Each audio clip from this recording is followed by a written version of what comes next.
When I left the sport, I experienced grief. I think most athletes do. But for me, I think I knew that in the lead up, which was why I purposefully put all my passions and all my energies into the world of film and TV, because it was like I knew that I was going to have to transition, otherwise I would just be overcome with my grief. Like, for so long, ever since I was a child, being an Olympian was the dream, and being an athlete was part of my identity. When I left sport, I missed everything about it, and it was definitely a sense of grief. I missed the routine, I missed being in love with the way that my body felt, I missed the sense of competition. I had always identified as an athlete, so without it, I wasn't quite sure of who I would be. And I think a lot of athletes experience that sense of grief. I think I knew in the lead up to retiring from professional sport that I was going to need something to pour my passions into, that I needed to create a new routine and a new sense of identity.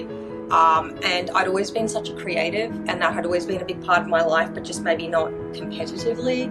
And so getting an agent, transitioning into the world of film and TV, auditioning, which is a lot like competition, that really gave me purpose. But it was also a shock to the system, because it's like you presented yourself in a new way. You had to be, I'm Jane, I'm not an athlete anymore. I'm trying this new costume on, which was really different. However, I think in the lead up to retiring from professional sport, I knew that I would have to transition into something else, because I'd always had so much energy and passion for things, but sport was a way to channel that so very distinctly.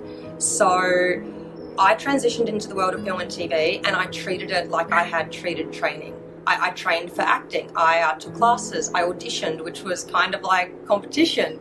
There are winners and losers too, except I think I was definitely used to winning more in sport, because only one person can ever get a role. And so there's a lot of loss there too, and that's a bit of a cyclic effect of that grief.